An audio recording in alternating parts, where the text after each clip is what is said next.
Aujourd'hui, je vais donner les principaux déclics qui m'ont permis de donner de la masse à mes épaules, de les développer de façon plus complète, de les rendre plus larges et plus rondes.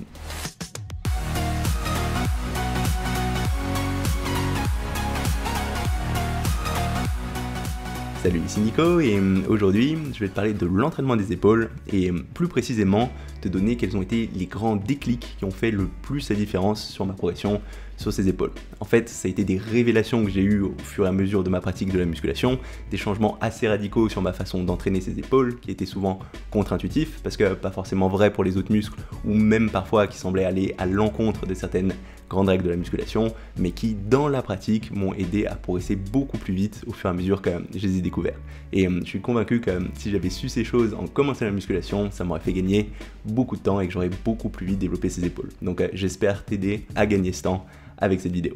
Et le premier de ces gros déclics, ça a été le fait d'arrêter de commencer toutes mes séances épaules par des développés pour les épaules. Que ce soit du développé militaire ou du développé aux haltères, quand j'ai commencé à travailler ces épaules, je me disais que, comme pour n'importe quel muscle, il fallait que je les cible d'abord avec un gros exercice polyarticulaire, et pour moi, commencer par ces développés, c'était une façon de faire ça. Mais en fait, dans la pratique, c'est souvent contre-productif, parce que ces développés pour les épaules, c'est pas vraiment des gros exercices polyarticulaires qui vont cibler tout l'ensemble de ses épaules, puisque c'est des exercices qui vont vraiment mettre l'accent sur la portion antérieure de l'épaule, sur le faisceau avant, et qui vont un petit peu travailler la portion latérale, mais qui vont très peu cibler tout l'arrière d'épaule. Donc au lieu d'être des exercices qui vont cibler toutes les épaules, ça va plus être des exercices qui vont mettre l'accent sur cette avant d'épaule. Et le problème de ça, c'est que cette avant d'épaule, c'est la partie des épaules qui a naturellement déjà le plus tendance à être en avance par rapport à la portion latérale et encore plus par rapport à la portion postérieure, l'arrière d'épaule. Parce que cette portion avant d'épaule, elle est déjà fortement engagée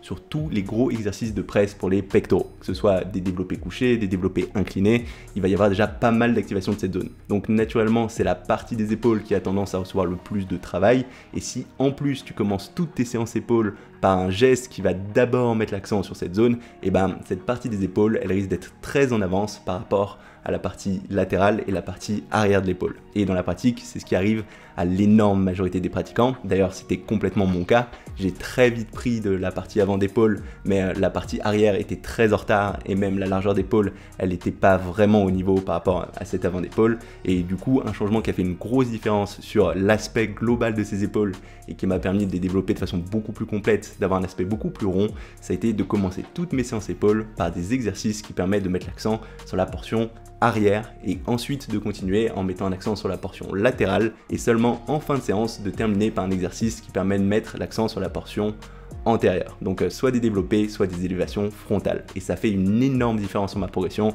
Et même ce que j'ai fait au début, c'est tout simplement d'arrêter complètement de solliciter cette portion avant d'épaule. Et du coup, je faisais plus du tout ces gestes de développé. Et le fait d'avoir les gros gestes de pectoraux, ça m'a largement permis de maintenir cette portion avant. Et j'ai petit à petit rattrapé mon retard. Après, c'est possible que individuellement, tu n'aies pas forcément beaucoup d'avance sur cette portion avant. Ça arrive même si c'est plus l'exception que la norme. Et dans ce cas, oui, tu pourras utiliser ces exercices en premier. Mais à moins que tu fasses partie de ces gens qui n'ont pas beaucoup d'avant d'épaule, en général, c'est pas une bonne idée d'avoir ces gestes de presse en premier. Contrairement à ce qu'on pourrait croire, c'est pas vraiment des gros exercices polyarticulaires pour l'ensemble des épaules. C'est plus des exercices d'isolation pour l'avant d'épaule. Ensuite, le deuxième grand déclic qui m'a aidé à progresser sur ses épaules, ça a été d'arrêter d'essayer de mettre plus lourd sur ses épaules, mais plutôt de jouer sur mon nombre de répétitions pour créer une surcharge progressive. Parce que ce que je pensais quand j'ai commencé à travailler ses épaules, c'est que comme pour n'importe quel muscle, il fallait que je monte petit à petit ma charge de séance en séance pour réussir à maintenir ma progression. Et ça marche très bien sur beaucoup de muscles. Par exemple, sur les jambes, monter petit à petit sa charge sur un squat ou sur de la presse, c'est tout à fait viable. Mais sur les épaules, ça va pas marcher très bien. Parce qu'en fait, en général, on pourra pas mettre très lourd sur ses épaules, à part sur ces gestes de développé, mais comme on l'a vu, c'est pas forcément ce sur quoi on veut mettre l'accent. Et sur la plupart des gestes pour la portion latérale ou la portion arrière de ses épaules, on va pas utiliser des grosses charges, surtout quand on est débutant, et du coup, ce sera très dur d'augmenter petit à petit la charge. Parce que par exemple, si tu es un débutant et que tu fais des élévations latérales à 6 kg, et la fois suivante, si tu veux augmenter la charge, il faudra que tu passes au minimum à 7 kg, voire même 8 kg si les haltères de ta salle de sport augmentent seulement de 2 kg en 2 kg. Et passer de 6 kg à 8 kg, c'est une énorme progression. Et la plupart des pratiquants réussiront pas à le faire comme ça de semaine en semaine. Et souvent ce qui va arriver, c'est des pratiquants qui vont quand même essayer de mettre plus lourd, ils vont être obligés de tricher et petit à petit leur geste va être de moins en moins propre et de moins en moins efficace. Et c'est très facile comme ça de se retrouver avec des charges beaucoup trop lourdes, un geste pas du tout efficace et du coup de pas bien progresser. Et personnellement, je suis complètement tombé là-dedans. Je me suis retrouvé à faire des élévations à plus de 15 kg avec un geste qui était vraiment très douteux et ça m'a pas vraiment aidé à construire de la masse. Par contre, quand j'ai changé mon approche et que j'ai rebaissé mes charges de travail et que j'ai décidé de créer une surcharge progressive en augmentant les répétitions, là j'ai vu une différence. Donc concrètement, ce que je fais, c'est au lieu d'augmenter ma charge de séance en séance, ce que je fais, c'est j'ajoute une répétition sur chacune de mes séries chaque semaine. Donc si on reprend l'exemple des élévations latérales avec 6 kg, et ben, une fois qu'on a réussi à faire par exemple 3 séries de 12 répétitions avec ces 6 kg, la fois suivante, on va passer à 3 séries de 13 répétitions à 6 kg, la fois suivante, on va passer à 3 séries de 14 répétitions la fois suivante, et ainsi de suite pour créer cette surcharge progressive.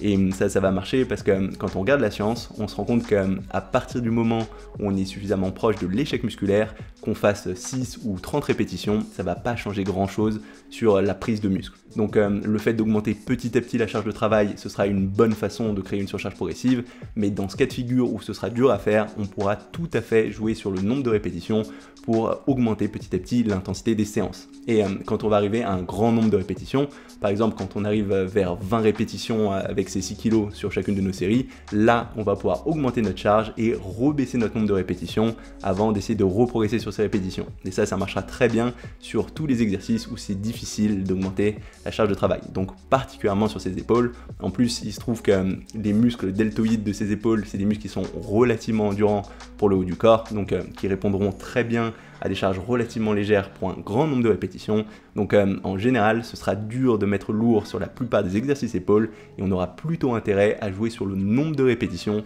plutôt que sur la charge pour créer cette surcharge progressive.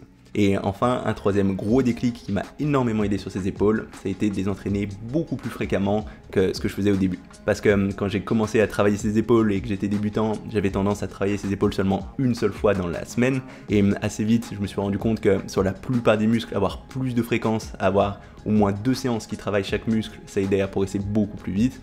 Et dans le cas de tes épaules, c'est particulièrement vrai. Et même pour mettre l'accent sur ces épaules, je me suis même mis à les travailler 3 à 4 fois par semaine, c'est-à-dire tous les 2 jours. Et c'est les formats qui m'a donné le plus de résultats. Parce que comme on l'a vu, ces épaules, c'est des muscles relativement endurants, qu'on a plutôt intérêt à travailler avec des charges assez légères et un grand nombre de répétitions. Et tout ça, ça fait que ces épaules, elles vont récupérer relativement vite après une séance d'entraînement et que ce sera possible de les entraîner avec beaucoup de fréquence, en particulier si on varie suffisamment les angles de travail. Si par exemple on met un coup l'accent plutôt sur la portion arrière, un coup l'accent plutôt sur la portion latérale et éventuellement sur la portion avant de temps en temps. Donc en général, je trouve que ça sert pas forcément à grand chose d'avoir beaucoup d'exercices et beaucoup de séries sur une même séance épaule, mais qu'il vaut mieux avoir pas mal de fréquences sur l'ensemble de la semaine pour réussir à mettre l'accent dessus. Donc voilà, c'est les 3 principaux déclics, les 3 grandes révélations que j'ai eues sur ces épaules.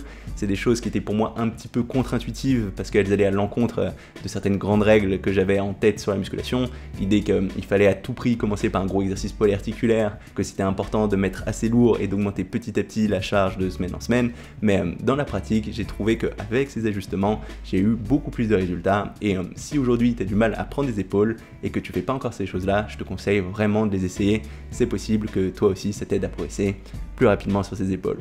Et pour t'aider à mettre tout ça en pratique, je t'ai préparé un petit PDF avec des exemples de séances épaules que j'utilise, que ce soit à la machine, aux haltères ou aux élastiques. Et comme d'habitude, ce PDF il est accessible à toutes les personnes abonnées à ma newsletter. Donc si ça t'intéresse et que tu as envie de recevoir mes mails, n'hésite pas à t'inscrire maintenant en cliquant sur le lien dans la description de cette vidéo ou sur la petite icône qui va s'afficher d'ici quelques secondes. Donc ça va être tout pour cette vidéo. Si jamais elle t'a plu, n'hésite pas à mettre un petit pouce bleu ou un petit commentaire. Et si t'es pas encore abonné à ma chaîne YouTube, tu peux le faire maintenant pour savoir quand je sortirai de nouvelles vidéos. C'est tout pour aujourd'hui et on se retrouve très rapidement. Salut!